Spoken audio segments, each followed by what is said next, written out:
My name is Sojung. I'm a fifth-year PhD student, and I'm going to present two ongoing projects that I'm working with Dr. Putz. So the title for overall is that How and Why Endocrine and Ecological Approaches to Understanding Empathy. So yes, this is how I define empathy, a disposition or propensity to resonate with and understand the experience of others. Although there are so many subcomponents and dialects about empathy, I focus on specifically the adaptive social value of empathy. So throughout the talk, I'm going to be talking about how empathizers or to-be empathizers can sort of signal themselves as a potential valuable mate, caretaker, and cooperative ally. So while studying empathy, I'm taking multidisciplinary approach, and I focus on understanding the biological mechanism and the evolutionary function. So I'm gonna start, before that. So I really enjoy taking this multidisciplinary approach because it gives me reciprocal insights. So evolutionary slash functional approach sort of makes predictions about what and how biological mechanisms would be, and vice versa. Having a better understanding in the mechanisms will inform me more about the understanding and functional traits. So I'm going to start with the effects of ovarian hormones on empathic interaction across the cycle. So this is my question. How can hormones affect women's empathy across their menstrual cycle? So before I really talk about the study itself, we have to be in the same page about a little bit about the menstrual cycle itself. So the cycle ranges from the start of the period to the next start of the period, and we can average out the days into 28 days. And here we have the ovulation.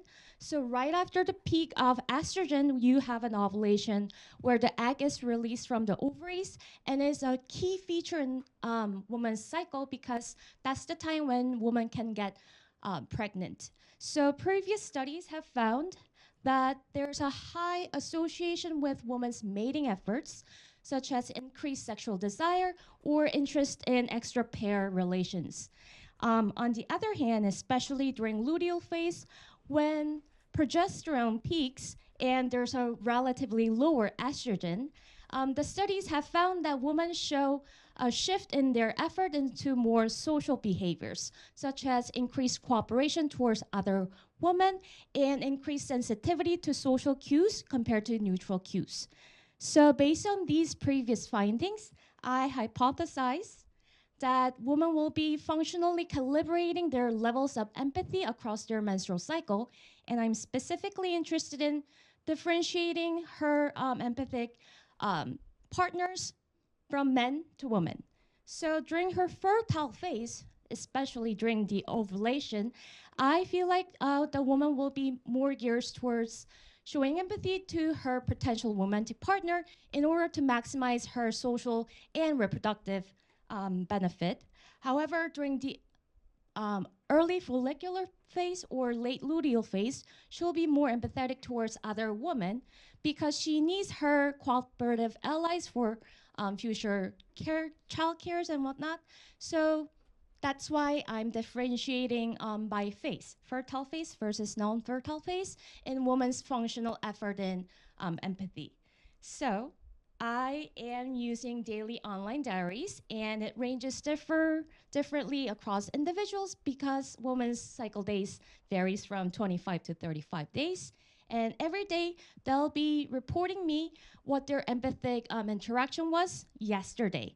So I let her choose one man and one woman among her social group and answer how many positive or negative emotional disclosure did you hear from him or her. So both. And if there were any, she'll be talking about these 4 measures. Likert scale from 1 to 7, I try to make him feel understood, I try to make her feel cared for, and more. So I also measure helping intention and ask how much of her time, energy, or resources would you like to give to this person, him or her. So this study is, again, still ongoing, but I'm going through a lot of different phases. There are a lot of eligibility criteria, and I spend about 15 hours going through every steps. But there is high dropout rate, about 70%, because every day you have to take online survey and then pee on the cup and spit your saliva. So I get yeah, hormonal measures from urine samples. That's why we ask so much from the participants. So I've been doing this for about 2.5 years, and I'm still at 41 participants. But in terms of samples, and I mean daily urine samples, I have about 1,000. So hopefully by next semester, I'll be able to reach about 60 participants. That is enough sample for my power calculation. And I'm gonna be using multi-level time-led modeling in order to see like day one hormonal effect in day 1 and 2 and 3 empathetic interactions for men and women. So hopefully if this consortium also happens next year or the following years, I'll be able to present the result. And yeah, that is all for the biological mechanism project. Now I'm going to talk about the evolutionary functions. So this is more grounded in psychology plus behavioral ecology. So the title is Empathic Signaling and Social Capital Among Women of MATLAB, Bangladesh. So this particular study, I didn't even imagine that I'll be doing, but I started because I was always interested and wanted to acknowledge the ecological pressure that women are having throughout their social relations. So petrilocality and patrilineal is the most common form of residence and systems across the society.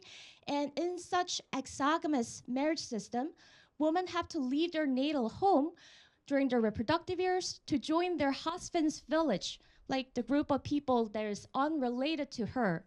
And it will be really beneficial for her to form this new cooperative relations with these strangers in order to recreate the benefits that she would have gotten in her natal group.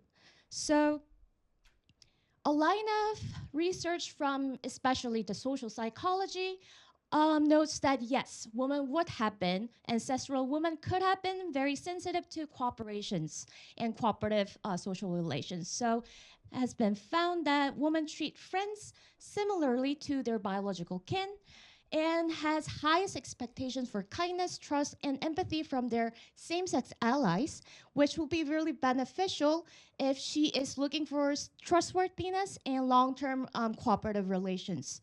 And also, compared to men, women prefer dyadic relationship over groups, so interacting like one by one rather than in a group of 4 or 5, and that is understood to be very beneficial in tracking the reciprocal cooperative relations. So yes, there has been a very interesting line of work seeing how women show their behavior pattern in terms of social relations, and I wanted to contribute to this line of research by saying how. So, what are the mechanisms of women's sociality? Specifically, I'm interested in how women form relation between women. And I'm trying to look at this question by taking notions from the signaling theory.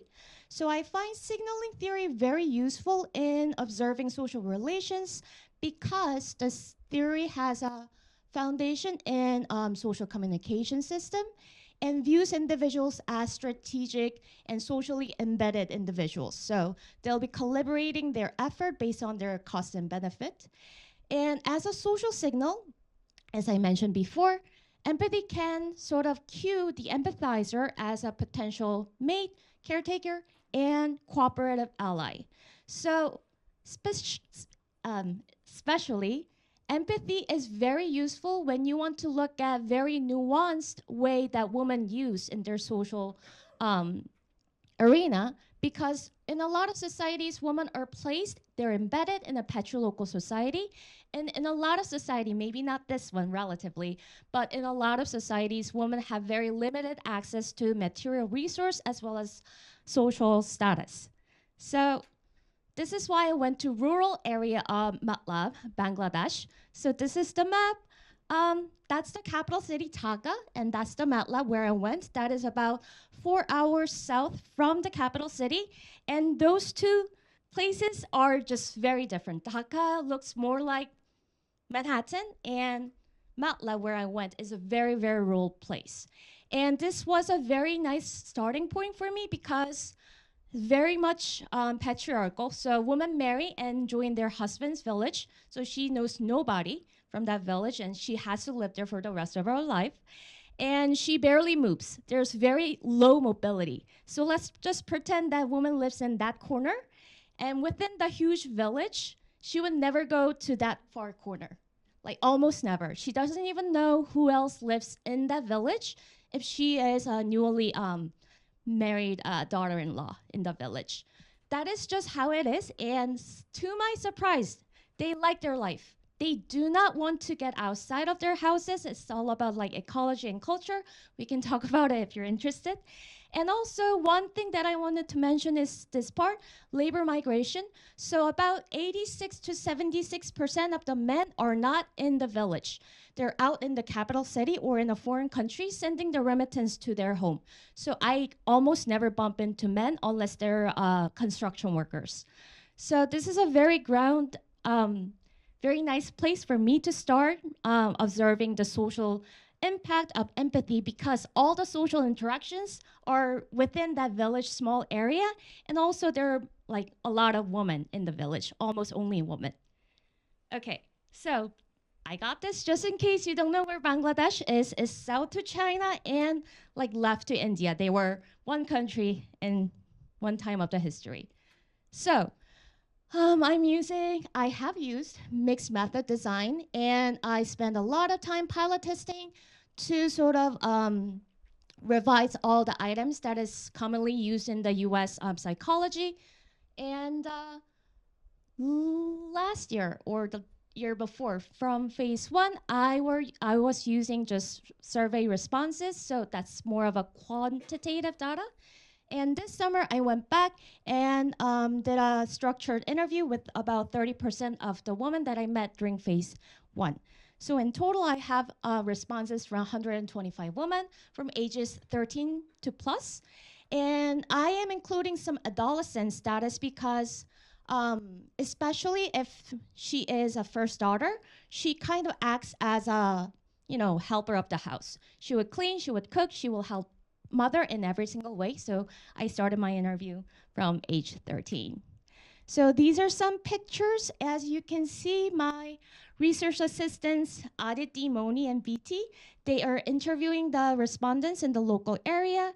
And you can see that Aditi is explaining how to use the Likert scale to the respondent. So we spent a lot of good time trying to test if this Likert scale will work in this local area, and it did, luckily. So we have faces with their elder women who cannot read. And of course, this is a Bangladeshi numeric system ranging from 0 to 5. And it reads never or not at all till very much always. So yeah, we spent about 5 minutes teaching how to use this, and respondents almost did not have any difficulty using it. So that's another picture. I just wanted to mention, like, this is a wetland area. So during rainy season, so I visited there during wintertime, firstly, and this was all land. And when I went back during the rainy season, I couldn't cross, so I kind of hired a local girl. She is about 15 years old. She helped me for about 3 days locating people. Yeah. And if I have enough time, do you see that bridge? That is not long. That is about from here to that corner. And it's very, very wobbly. And I do not wear sneakers because it's rainy season. I must wear like just simple rubber slippers. You have very difficulty walking that bridge. So I timed myself. It took 7 minutes and 20 seconds for me to cross one way the first time. And then that's that village. We were pilot testing in this village. So I went there like for about 10 days. So the last time that I crossed, it took 1 minute and 30 seconds-ish. So huge improvement. Yeah, like 7 times faster. Of course, the local people can just do their phone and then walk without even like looking. It was hard for me. Okay, so we have some preliminary analysis from the quantitative data. I'm still working on coding the qualitative interview scripts. So the first question is, To whom would you be providing empathy, and from whom you will be receiving empathy? So these are the skills that I use. So as you can see, I'm differentiating empathy receiving and empathy providing. Here, I'm not sure if anybody's really familiar, but I'm using what is called name generator approach. It is a common method in social network analysis. So I ask, whom do you go talk about your happenings, experience, thoughts, and feelings? Can you give me names? So for instance, if I were the respondent and I give you 5 names, I'll be answering the below questions for each of these 5 individuals. Does she make you feel cared for, feel understood, take time to listen, and validate opinions and abilities? So vice versa for empathic provisioning. And I also ask interpersonal value and fitness interdependence for all these individuals that she gave names to me. So how important is she? How trustworthy is she? How much of a long-term relationship are you willing to form with this individual? And do you share heart words? So the last one is coming from pilot testing. So this is a culture-specific idea, like sharing heart words. You can imagine it's about sharing secrets, deep down emotion. You wouldn't do so unless it's like your mother or bestie. Right, so it's a good measure, I believe. And fitness interdependence, it's about if your gain is my gain, if your loss is my loss, and if you and I rise and fall together. So I hope you can sort of sense a little nuance between these two. So interpersonal value, you would imagine to be higher with your mother, brother, like direct family members, and the besties. However, fitness interdependence could be higher for your in-laws. For instance, your father-in-law. I don't know how many of the people here are married, but for instance, if your father-in-law gains something, and it could also impact you like positively through inheritance and whatnot. So you might necessarily have good relationship and love him, you might not, but have higher fitness interdependence. And remember, this society is patrilocal, patrilineal, so the difference between like natal kin and your in-laws is very different. So here are the results. So up here we have empathy received, and down empathy provision. It's a slightly similar result, but so if you can see, interpersonal value is highly associated with both receiving and provisioning. However, fitness interdependence is stronger for provisioning. So to speak a little more easier, it kind of makes sense. You feel like you get empathy from the people that you really love, that you really value, rather than people that you are dependent on in terms of like materialistic or socially, right? But when you provide empathy, you do care about fitness interdependence. So you see a little bit of higher association compared to empathy received for the fitness interdependence. Now, I'm going to skip a lot of results that I have for ecological factors because I have to spend a lot of time explaining what those are, but I think this is interesting enough. So what are the costs or benefits associated with receiving empathy or providing empathy? So in order to look, I used these 3 measures. Life satisfaction, there are 5 items. I'm sure a lot of you are familiar with this Steiner's scale, but I had to revise it according to the culture. So it would go like, if Allah allows you to have a new life, would you like it to be very different from the one that you already have? Because I found out throughout 3 months of pilot testing, they cannot imagine themselves, or they're not allowed to imagine themselves in a different position because Allah gave you this situation, and it's very, very immoral to imagine otherwise. So we had to really constantly remind them, Allah can allow you. If yes, then would you change it? And then I came up with a visualization of the life satisfaction. It's a Cantrell's letter. I know the words are a little looking weird. It ranges from 0 to 10. So if you're like very depressed, unhappy, you will choose 0. If you're really happy, you'll choose the top part, number 10. And then I also measured belongingness. So this has to do with the exogamous marriage system as well as the patrilineal system. So she marries into her husband's village, which is really strange and weird for her. So I asked, if you feel included in the household, do you feel included in the village? Do you feel included in the community as a whole? So these are the example questions. First, I have result for the first life satisfaction dinner scale, and you can see only empathy, receiving number, and strength matters, which means that you will feel happy if you receive a strong level of empathy, and the number doesn't really matter. So in other words, rather than getting empathy from 100 people, it is those 1 or 3 people who supports me emotionally, empathetically, is what matters for your life satisfaction. And the pattern for the letter scale, life satisfaction, is also similar. But as you can see, the heart square is very small, yes. But the implication would be you won't feel happy if you provide. Providing empathy to others doesn't bring you happiness, but getting empathy is what matters. But yes, the R square is very low because I'm right now coding the interview scripts, but money matters a lot. And how well your children are doing in terms of job, marriage matters a lot. So empathic interaction explains a little less. However, for belongingness, I feel like it matters. So different what is different from life satisfaction is that the provision come into place here. If you want to feel belonged in this new community, new household, you should be providing some level of empathy to many people, and especially strong empathy. So I feel like the outcomes are a little different for your happiness versus feeling belong to this new place.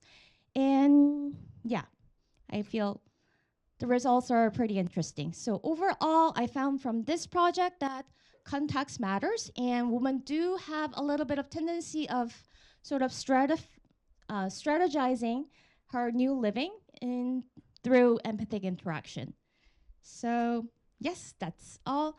These are the RAs that I have working for the first project, the menstrual cycle project, and my other RAs working on the second Bangladesh project. Yep, that's all for me. Thank you.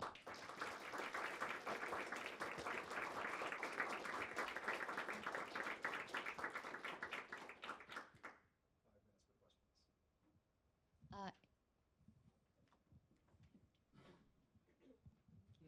So first of all, huge kudos to such a wonderful talk, and also even bigger kudos for taking on this really massive project. It really is quite something. Um, yeah. My question is, taking both sections of your talk together, I'm wondering about your views on alliances. So with the biological factors, with the menstrual cycle, and then with the social factors of a close knitness of the family unit, of the friends unit, what does it mean for shifting alliances when you might make friends and then you stop being friends, for instance, and then become friends again?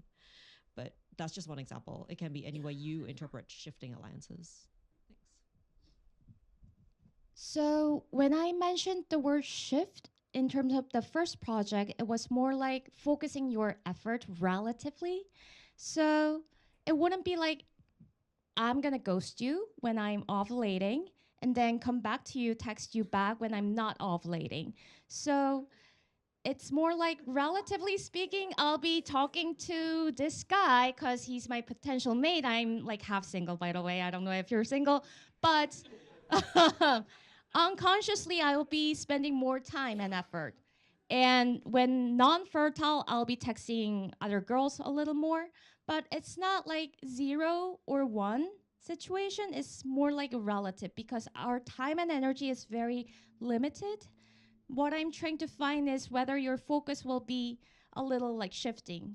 And it's, yeah. Sorry, I should explain my question first. Okay. So if you were, let's say, in Bangladesh, and you were going through the luteal or ovulation cycle, do you see a smaller risk because you have to maintain these ties with these people, rather than say in the US where you can text a little bit less or text a little bit more? I'm not sure if I'm understanding correctly, but yeah, in Bangladesh, I'm not looking at the hormonal effects. It's purely about behavioral and psychological measures. I do have like social network questions, but That being said, for Bangladesh project, my time scale is a little larger. It's about how people form their social relations across their life history. So that's why I'm looking at various age population from age 18 to I have like 85. And I do plan to go back within 2 years and then observe like a long-term changes. So if I could sort of try to get to your question, the biggest shift happens when she gets married and after she gives her first child. Nowadays, even rural women with the poorest economic status, they still have phone, or they share the phone with her husband or her husband's brother who might be staying at home.